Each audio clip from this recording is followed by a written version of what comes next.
Mesdames, Messieurs, bonsoir. Bienvenue dans votre journal. Voici les principaux titres de ce soir. Ce soir, nous vous proposerons des images rares, un reportage au cœur de la tour de contrôle de l'aéroport de Taïtifa. 12 recrues sont attendues d'ici la fin de l'année pour compléter l'effectif d'aiguilleurs du ciel. Incendie, accident de la route, assistance à personnes en détresse, les pompiers du Fénois sont régulièrement exposés au danger. Immersion à la caserne des pompiers de Tewayuta. Pour parler de ce métier hors norme, nous recevons ce soir Gaston Tounois, chef de corps des pompiers de Tewayuta. Ahéré Yaporinetia a tenu son congrès annuel hier, l'occasion de célébrer sa 3e année d'existence et de se préparer pour les municipales. Avec nous ce soir, Nouya Oulouré, 2e vice-président de Ahéré Yaporinetia. Et enfin, nous ferons comme chaque dimanche un large tour d'horizon de l'actualité sportive de la semaine avec notre spécialiste Oriano Tefo. C'est en 2e partie de journal.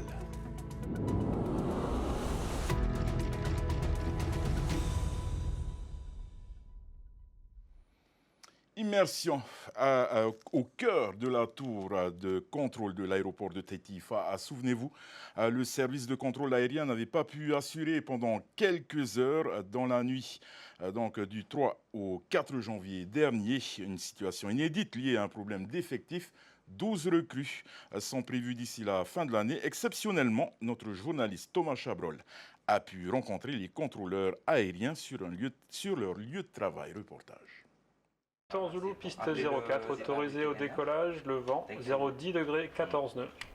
De jour comme de nuit, ils règlent avec précision la circulation aérienne. Les aiguilleurs du ciel contrôlent à la fois les vols domestiques, les vols internationaux, les vols à vue et les évasans. Comptez entre 150 et 180 vols chaque jour en moyenne. Pour assurer cette mission, 35 contrôleurs aériens sont prévus. Ils ne sont actuellement que 27. Cet aiguilleur du ciel expérimenté fait partie de nouvelles recrues. Après 30 ans de métier à suivre les avions en vol de croisière, il se forme actuellement au contrôle de visu pour assurer les approches et les phases d'atterrissage et de décollage. C'est beaucoup de trafic très différent. On est beaucoup plus proche du sol, c'est une évidence à dire, mais du coup ça implique qu'il faut être beaucoup plus réactif. Il y a une mixité des trafics qui sont très lents, des avions de tourisme, des gros porteurs, des véhicules qui roulent que j'ai jamais eu auparavant. Moi j'avais des avions qui étaient tous à peu près dans les mêmes performances. Donc ouais, c'est tout nouveau, donc c'est une nouvelle façon de travailler, c'est des nouvelles façons de parler aux avions. Quelques mètres en dessous, dans cette salle, ces 2 aiguilleurs ont pris position à ce que l'on nomme le centre en route de la navigation aérienne. Rivés sur les écrans, ils n'ont pas besoin de voir les avions. Ils surveillent et séparent ici une dizaine d'appareils en vol. Des fois, ils sont plus regroupés dans les îles sous le vent, donc c'est un travail plus fin et il faut être plus réactif. Des fois, c'est plus un travail de surveillance quand ils sont un peu plus loin, mais qui est un peu plus complexe parce qu'on ne les voit pas. Enfin, on n'a pas de visualisation, donc c'est juste des positions estimées. Donc là, il faut être plus vigilant et nos normes de séparation sont également beaucoup plus importantes, quoi. De lourdes responsabilités pèsent sur les épaules de ces spécialistes. Anticipation, écoute, concentration et gestion du stress font partie du métier. Il faut aussi savoir gérer l'imprévu pour garantir la sécurité des aéronefs. Ce vol Air France n'a pas pu décoller à temps en raison d'une urgence médicale à bord. Les équipes en poste sont sous tension. L'arrivée progressive de nouvelles recrues permettra de soulager les vacations de la vigie. Donc ça va pouvoir faciliter l'établissement des tours de service. Le deuxième, c'est pour nous aussi, c'est quand même le but de rendre un service qui est satisfaisant pour les usagers. Et le troisième, c'est les usagers, parce qu'aujourd'hui, il y a quand même quelques usagers qui subissent les aléas de l'établissement du tour de service. Et donc on va retrouver un service nominal d'ici la fin de l'année à peu près. En juin, 4 des premières recrues auront obtenu leur qualification.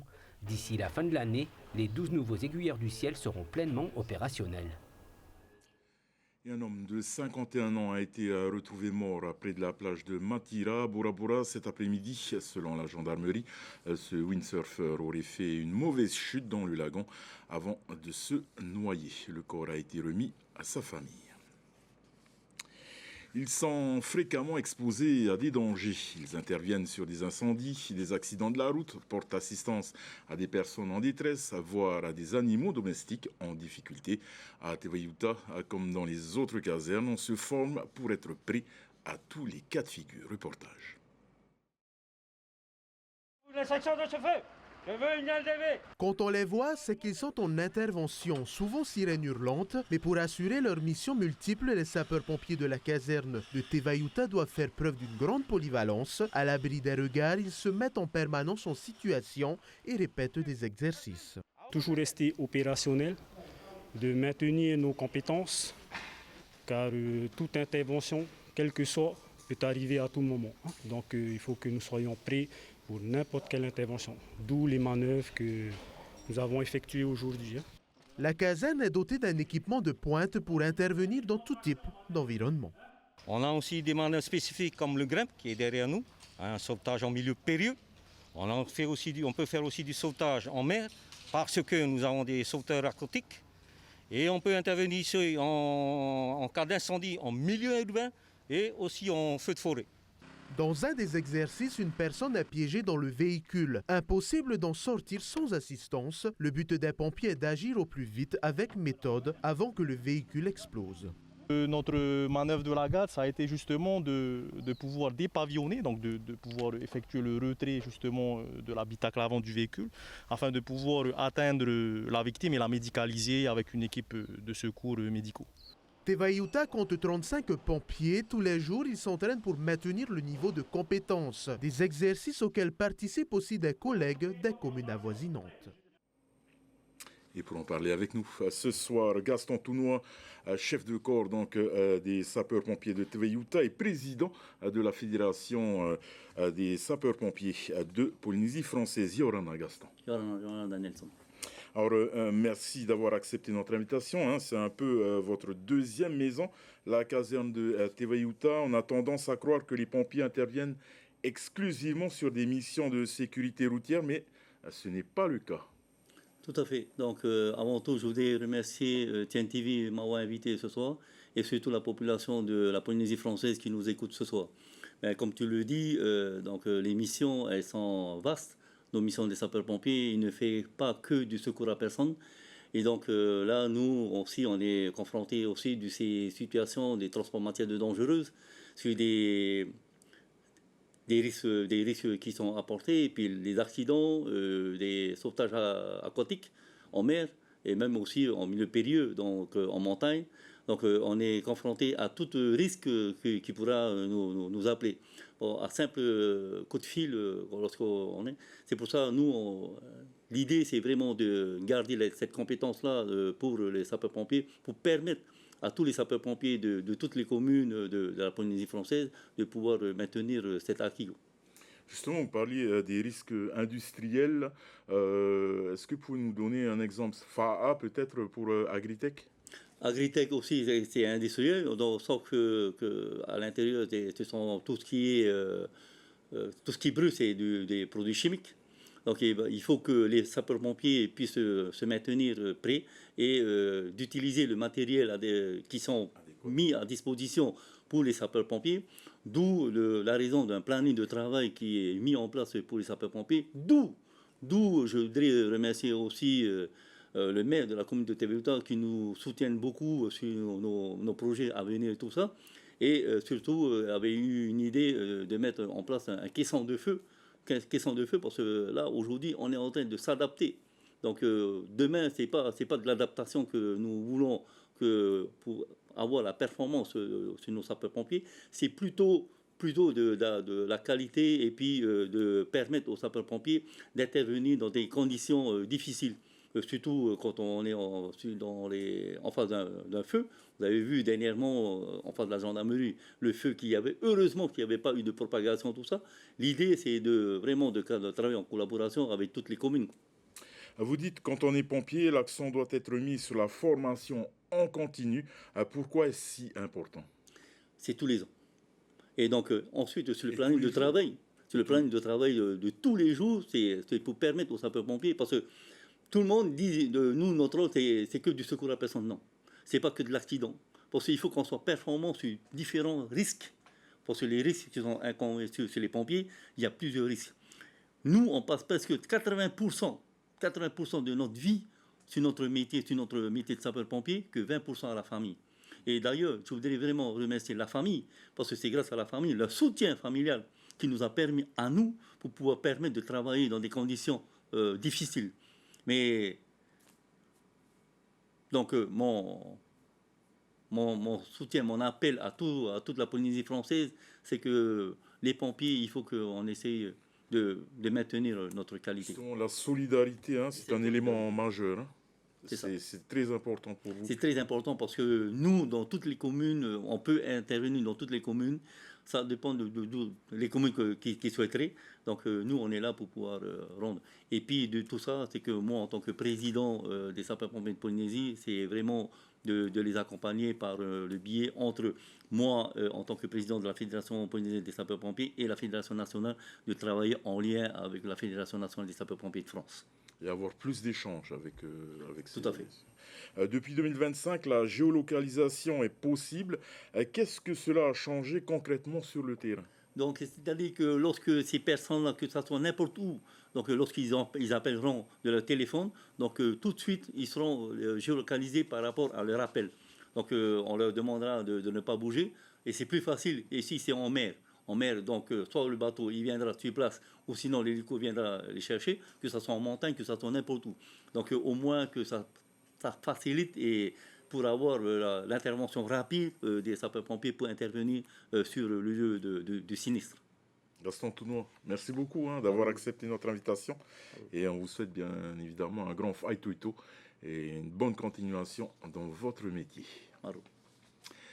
Elles sont 5 prétendantes et ils sont autant de candidats au titre de Miss et Mister Papara. Après 6 ans de pause, l'élection des ambassadeurs de beauté de la commune est relancée.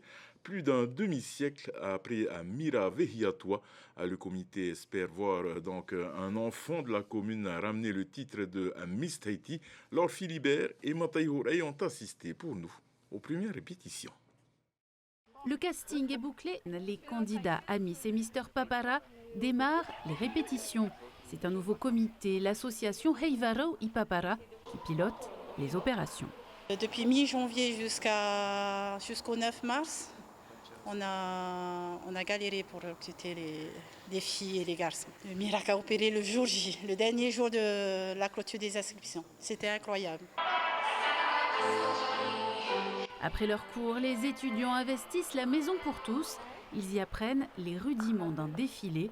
Pour les coacher, 3 reines de beauté communales et David Meitei, Mister France 2008. Il nous a donné quelques conseils, que les élections aussi c'est mentalement. Il faut jouer avec le mental des publics et tout. Pour moi, ce concours, c'est des occasions d'ouvrir de nouvelles portes.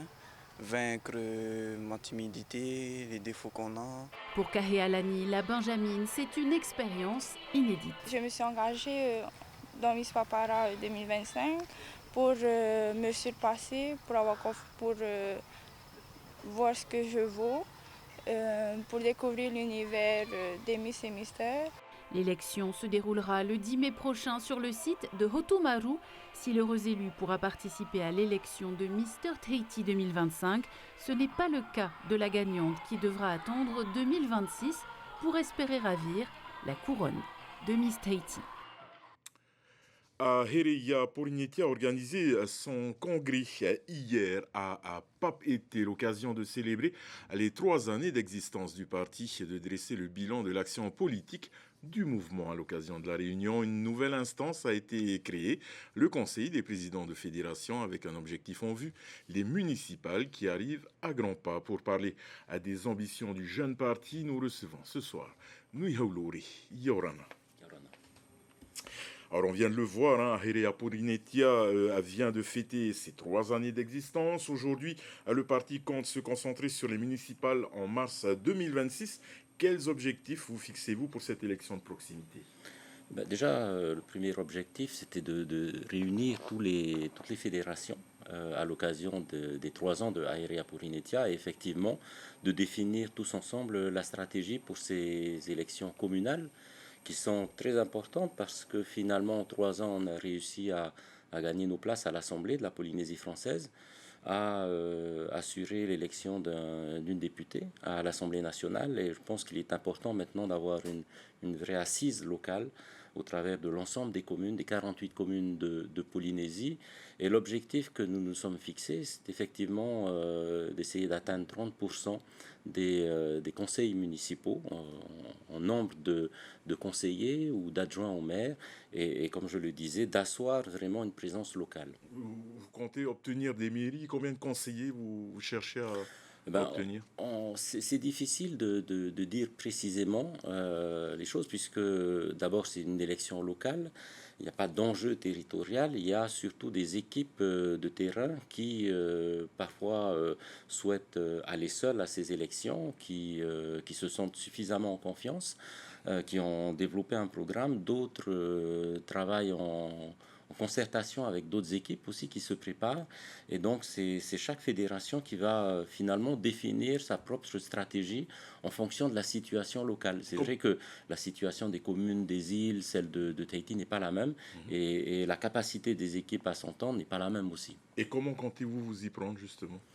Déjà en réunissant, comme tu l'as indiqué, en créant ce nouveau conseil des présidents de fédération, pour essayer déjà d'avoir une stratégie la plus cohérente sur le programme. C'est pour ça que nous avons lancé dans le cadre de l'école de la gouvernance plusieurs sessions de formation pour bien expliquer à tous nos membres quelles étaient les compétences des communes. Parfois, on ne maîtrise pas tout à fait ces sujets, on confond les compétences du pays, les compétences des communes, les compétences de l'État. Donc c'était nécessaire d'avoir une bonne compréhension de ces mécanismes, et ensuite en faisant du terrain, en s'organisant et en essayant de définir le programme le plus efficace possible. Des accords ou pas d'accord avec d'autres groupes? Mais c'est au cas par cas. Dans certains cas, nos équipes s'entendent avec l'équipe en place parfois, avec le maire qui est déjà installé. Dans d'autres cas, il y a une envie d'aller seul, il y a une envie de porter un projet. Donc ce sont les fédérations qui vont elles-mêmes déterminer en fonction de leur ressenti sur le terrain. Vous êtes donc un jeune parti, hein. Vous avez homologué 8 fédérations depuis 2024, essentiellement sur l'île de Tahiti. Les îles, c'est trop compliqué donc pour un petit parti? Nous, on a réussi à créer davantage de fédérations, y compris dans les îles. On doit par contre les réorganiser parce que la situation politique a évolué aussi. Et donc, certains souhaitent continuer, d'autres nouveaux arrivent. Et donc, c'est tout le travail qu'on va devoir mener jusqu'à ces élections l'année prochaine. Le bureau exécutif a été renouvelé hier. Nicole Sanker, députée donc de la Polynésie, reste la présidente du parti.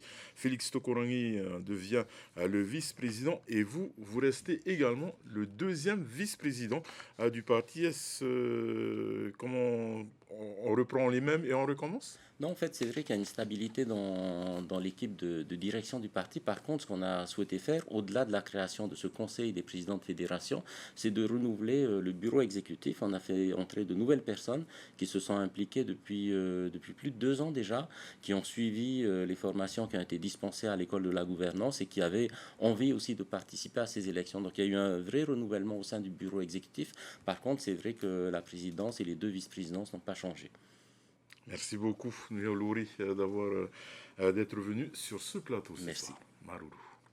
En grève depuis le 18 mars dernier, le personnel gréviste de l'APR Apurad reste sur le piquet de grève installé dans les locaux de l'association APA. Les représentants donc, du syndicat CSTPFO attendent le docteur Deutrin, président de l'association, pour sortir de ce conflit. Notre journaliste Nicolas Pérez est allé à leur rencontre.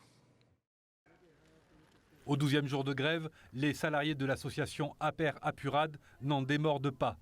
Des propositions ont été apportées par la direction aux 10 points de revendication, mais elles ne reflèteraient pas la réalité du terrain, selon les leaders du mouvement. Nous sommes toujours là, donc ce qui signifie que leur réponse n'était pas satisfaisante en soi et que par rapport à nos contre-propositions, ils les ont toutes supprimées. Donc ça montre bien le dialogue du sourd qu'il y a entre la direction et les salariés. Seul espoir, le retour de leur président, le docteur Deutrin, en déplacement hors de nos frontières depuis le début de la grève. Jusqu'à aujourd'hui, je pense que la direction ayant été mandatée par le président était toujours en lien avec lui, donc il connaît les tenants et les aboutissants, tout ce qui s'est passé pendant ces dernières semaines. Nous on espère, parce que la clé est entre les mains de l'employeur, nous on a fait nos revendications, maintenant il n'appartient qu'à lui de pouvoir débloquer cette situation. Une rencontre entre le président et les grévistes devrait avoir lieu en début de semaine prochaine. En attendant, le syndicat assure que la circulation des personnels non grévistes et du matériel nécessaire aux soins des patients suivis par l'APER Apurad n'est pas entravée. Et en bref, la grève à la Banque de Polynésie qui avait débuté mardi est levée. Un protocole d'accord a été signé hier soir. Et c'est le moment d'ouvrir notre partie sportive avec Oriano Tefao. Et comme chaque dimanche, je suis ravi de vous retrouver. Entre performance, compétition, émotion, nos athlètes ont tout donné. On vous a compilé le meilleur de l'actu sportif du week-end. Et c'est tout de suite.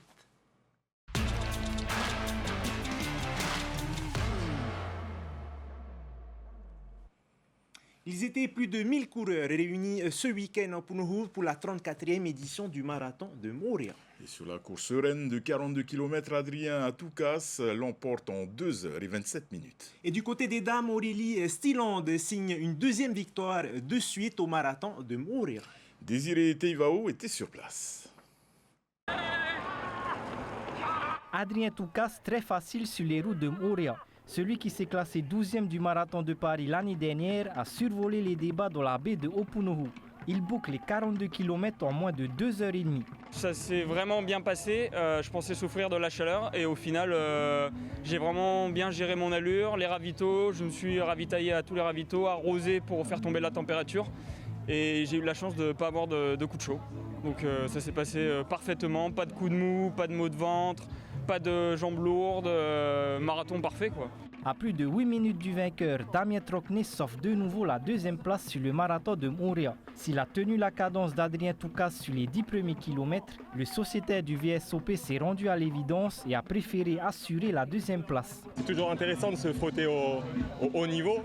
Et bah voilà, en plus il est assez jeune, donc moi je suis très content de ma course aujourd'hui. On a partagé les 8-10 premiers kilomètres. Puis après, il était trop facile, quoi. Moi, il ne fallait pas que j'explose aussi, donc je préférais assurer ma deuxième place. Chez les dames, Aurélie Stilland n'a pas eu de concurrence sur cette édition du marathon de Moorea. Elle s'impose en solitaire au bout de 3h06, signant au passage sa deuxième victoire de suite sur l'épreuve. J'avais pour objectif de faire en dessous de 3h15, c'est plus qu'atteint, je suis contente. Moorea, c'est quand même une course qui me tenait vraiment à cœur, je m'étais bien préparée et puis manque de bol, je me tape une dingue il y a 10 jours, plus une bronchite. J'ai vraiment eu peur de ne pas suivre la cadence au niveau respiratoire. Et puis finalement, je sais pas, ça doit être l'adrénaline, puis mes jambes ont suivi, mon souffle a suivi, et puis voilà, je suis super contente. Les amateurs de course à pied ont désormais rendez-vous le 17 avril au stade de Punahou pour les championnats de Polynésie du 3000 et du 5000 mètres. Et on enchaîne avec la 19e édition de la Matahari Surf Ski Race 2025 qui a vu hier la participation de 361 rameurs sur le plan d'eau du Taoné. Et parmi eux, Brice Punuatahitua, déjà vainqueur de la Taroa Race en janvier dernier, s'est encore imposé lors de cette compétition très disputée. Et pour nous raconter cette journée pleine de suspense, Sandy Ebb a suivi la course.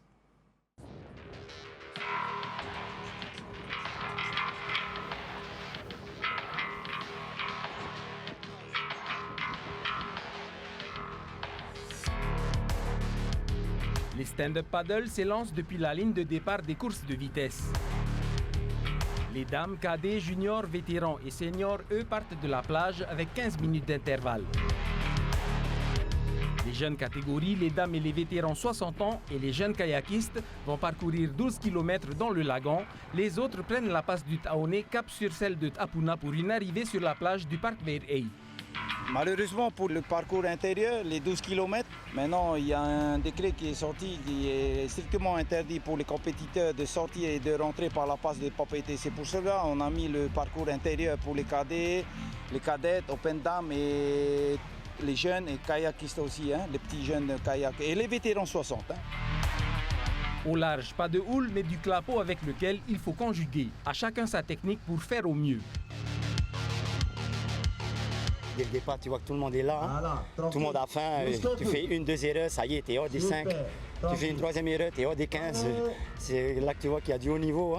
Le niveau, il fait que de monter avec les petits jeunes, on va dire comme ça, qui commencent à vraiment montrer leurs dents. Il n'y avait pas beaucoup de surf. Le poteau blanc, même, ça a tourné dans l'autre sens.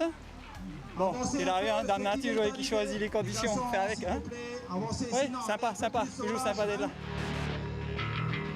Les rameurs se tiennent, les plus puissants et les mieux entraînés prennent l'avantage et se placent à l'avant de la course.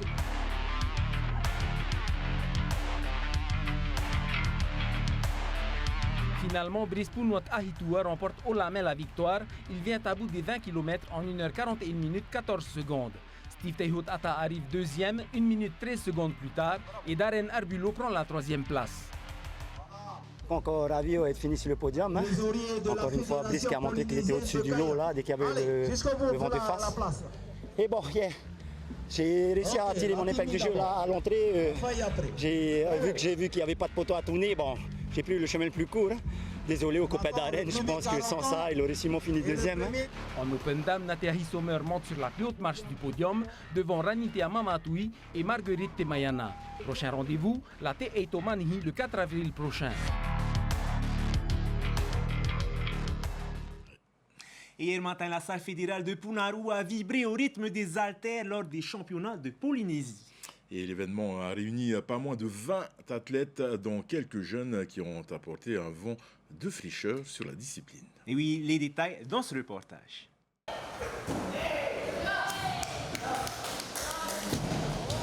La matinée est marquée par la présence de nombreux novices qui apportent une énergie nouvelle à cet événement. Manoa et Tehiva représentent le club Manuruatini. Les deux athlètes sont des habitués du CrossFit. L'haltéro, c'est ma première compétition. Ça s'est plutôt bien passé, mais j'ai raté une barre sur le snatch et 2 barres sur le clean and jerk. Donc voilà. Je ne suis pas très satisfait de mes barres en snatch. J'ai fait 100 alors que je voulais viser 110.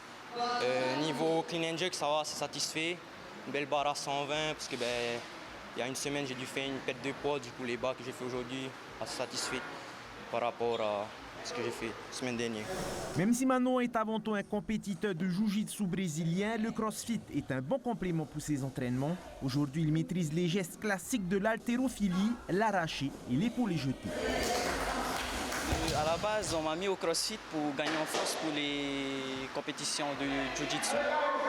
Mais vu que Toupette, il a remarqué que j'avais des lacunes en haltéro, il a décidé de me prendre et de me former un peu. Et c'est de là que c'est venu les compétitions. 5 compétitrices sont engagées. Bien que l'haltérophilie gagne en popularité auprès des femmes, le nombre de participantes ne suffit toujours pas, selon nos expertes. Je pense qu'à Tahiti, il y a beaucoup d'athlètes, en tout cas féminines, qui sont bonnes en haltérophilie, qui pratiquent aussi à côté le CrossFit. Donc à mon avis, on pourrait peut-être promouvoir un peu plus la discipline et chercher justement tous ces athlètes féminines dans les salles de CrossFit. Ce rendez-vous est une belle préparation pour les mini-jeux de Palov en juillet. 4 d'entre eux représenteront la Polynésie française. À la base, on était sur 2 garçons, 2 filles. Malheureusement, on a eu un désistement d'une de nos filles. Et suite à cette compétition qu'on a aujourd'hui, on va décider de la 4e personne. Donc ça dépendra des minima qu'on a établis.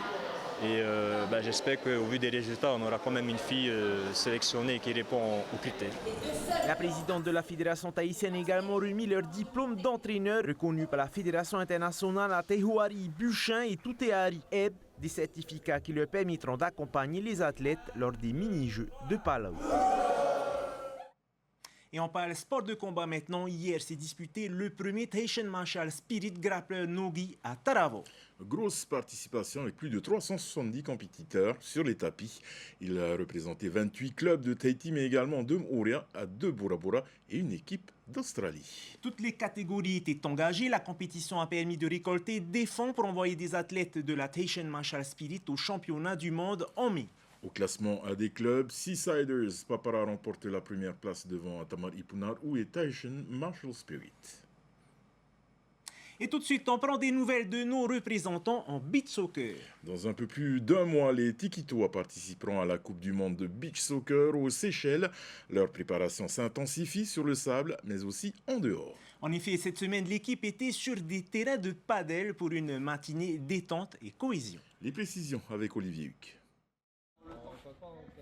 Les petites balles jaunes ont remplacé le ballon de beach soccer pour la matinée. La sélection tahitienne de beach soccer enchaîne les entraînements intenses et pour changer du quotidien, le groupe a profité de nouvelles installations à Pater pour découvrir cette discipline en pleine expansion.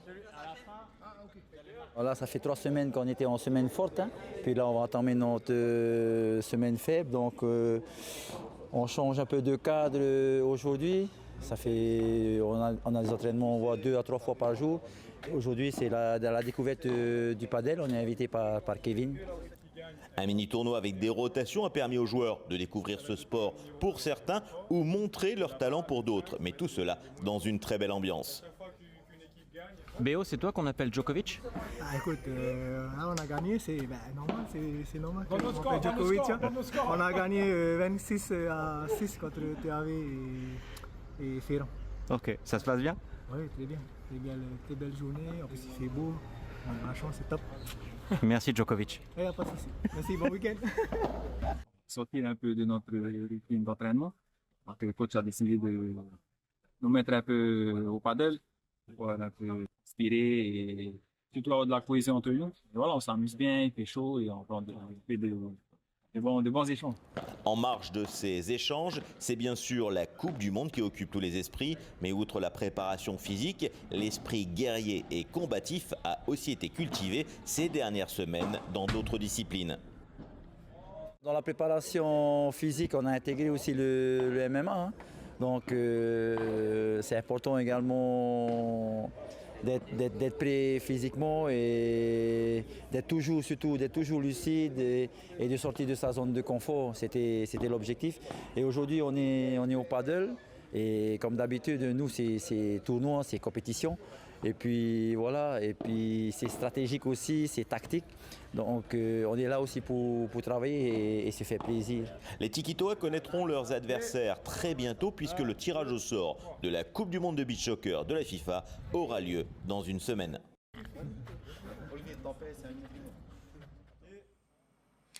Et je vous rappelle que la Coupe du Monde de beach soccer de la FIFA sera suivie sur TNTV à partir du 1er mai. Et après une carrière professionnelle dans le volleyball, Benjamin Tetauvira s'est reconverti en entraîneur. Il s'envole pour l'Hexagone le mercredi 2 avril. Du 7 au 23 avril, il fera partie de l'encadrement national qui prendra en charge l'équipe de France des moins de 17 ans pour les championnats d'Europe. Et nous l'avons rencontré lors de sa dernière séance d'entraînement. C'est dans cette salle de Mahina que Benjamin a vécu ses premières années en tant que joueur. Aujourd'hui, il est de l'autre côté du miroir et donne un coup de main à Yanis Tehei, l'entraîneur de Vénus. Pour moi, c'est bien. Hein. Pour un Tahitien, pour aller entraîner une équipe de France des jeunes, c'est une bonne nouvelle. Hein. Il sait parler aux gens, tout ça. Le mec, c'est un mec qui arrive à calmer, tout ça. Par rapport à moi, je suis carrément le contraire. Lui, c'est un mec très facile à comprendre. Toi. Une expérience que Benjamin a pu acquérir à partir de 2006 en France. Il évolue dans plusieurs équipes professionnelles. Une longue aventure de près de 7 ans en Ligue A, la première division. J'ai joué à Toulon, mais ma carrière elle a plus démarré à Tourcoing, dans le nord de la France. Et c'est là que tout est parti, quoi. En 2013, il revient au Fénois pour se consacrer à son fils, mais la passion du volleyball reste dans le sang. Il continue à entraîner différents clubs de Polynésie. Il y a eu les Jeux des Marquises en décembre dernier, où on a terminé premier avec les filles de Uapo et les garçons de Uapo. C'était vraiment un privilège d'avoir pu les accompagner jusqu'au bout. Une nouvelle aventure s'offre à lui. Pendant 2 semaines, il va accompagner le sélectionneur des espoirs français pour les préparer au championnat d'Europe. Oui, on m'a invité parce qu'à la tête de cette équipe de France, c'est un ami qui connaît bien mon parcours, qui connaît mon travail que j'effectue ici à Tahiti. Il va falloir être très exigeant parce que c'est quand même un niveau international, donc les critères sont très élevés. C'est une fierté pour moi, pour toute la Polynésie aussi, parce que ce n'est pas donné à tout le monde et il faut la saisir. Voilà. Sur les 20 jeunes sélectionnés, il en restera 12 à la fin du stage. Benjamin compte bien apporter sa pierre à l'édifice pour faire briller cette jeunesse française au championnat d'Europe. Et il a été sacré champion de Polynésie de longboard en 2023, mais cette année, c'est sur la scène internationale que Moana Domenech veut briller. Le surfeur disputera en avril les championnats du monde ISA ou à Salvador. Il enchaînera ensuite à Hawaï avec des compétitions qualificatives pour le Tour mondial de la World Surf League. Desiree Teivao l'a rencontré dans une séance d'entraînement à Papara. Avec l'émulation aussi qu'il y a là sur le longboard, les Jeux du Pacifique qui a été validé, les JO qui va peut-être être validé en 2028. C'est ce qui m'a poussé à vouloir reprendre la compétition internationale, quoi. Après s'être consacré ces dernières années à son école de surf, Moana Domenech se prépare depuis plusieurs semaines pour les championnats du monde ISA. Aujourd'hui, il profite d'une séance d'entraînement collective avec la présélection pour les Jeux du Pacifique. D'être en groupe, ça permet de pouvoir se remotiver, de pouvoir rebooster, surtout avec les amis, hein, Terewa, amis de longue date, la nouvelle génération, ça c'est carrément top. Et ouais, l'effet groupe, c'est... Il n'y a pas mieux, hein, y a pas mieux hein, pour entraînement. Hein. Ça c'est plus en mode bon nose dans le creux et quand ça arrive la section cool, bah, tu peux ouais. Cool. À un moment donné aussi, bro, L5 était bien placé, mais on dirait la board, Afro était un peu loin du croquette. Hein. Après une première série de 30 minutes, Moana débrief avec le staff de la sélection tahitienne où l'on retrouve Steven Pearson, O'Neil Massin ou encore Pierre-Marc Gaïa, kiné et préparateur physique. Côté technique, Moana sait sur quoi travailler pour être au niveau des meilleurs longboarders mondiaux. J'essaye beaucoup de travailler sur les noses, les déplacements sur la planche et essayer d'aller mettre les pieds au maximum au bout, soit un pied en hang 5, soit les deux pieds en hang 10. Les pros sur les vidéos que j'ai vues, justement, ils exploitent beaucoup les noses, des longs noses, et en même temps de travailler aussi un peu plus sur les courbes qu'on appelle dans le jargon longboard le drop knee, où on vient justement mettre le pied arrière un peu de travers pour pouvoir plus travailler sur le rail. Voilà, c'est à peu près ce que j'essaye de préparer. Au Salvador, Moana ne visera rien d'autre que le titre de champion du monde ISA. En longboard, 2 Tahitiens ont déjà réussi cet exploit. Teva Noble en 1992 et Michel Demont en 1994. Mon objectif, c'est voilà, de devenir champion du monde hein, sur les ISA, ce qui est faisable. Si tout se passe bien, ben, peut-être on aura un 3e champion du monde de Tahiti, quoi. Hein. Moana Domenech a rendez-vous entre le 25 avril et le 1er mai au Salvador pour écrire une nouvelle page de l'histoire du surf polynésien. Et on termine notre rubrique avec l'agenda des prochaines compétitions sportives. Toute la semaine du mardi 1er au samedi 4 avril, au Yacht Club d'Aroué se disputeront les championnats d'Océanie et d'optimistes. Et du 3 au 5 avril, au Tuamotu, le Te Manhi qui regroupe plusieurs courses de A et de kayak. Enfin, samedi 5 avril, à la salle Omnisport de Tiapa, Paia, les hommes forts du Fénois se réuniront pour un marathon de développé couché. Voilà, nous arrivons au terme de cette édition. Au programme ce soir sur votre chaîne Horton, un film d'animation de Jimmy Hayward, suivi de votre émission Zone Interdite. Demain, c'est Athéna Milcam qui prendra donc les commandes de ce journal. En vous souhaitant une excellente soirée, une très belle semaine sur Tétinouï Télévision. Et comme le veut la tradition, on se quitte avec les plus belles images de sport de cette fin de semaine. Bonne soirée à tous.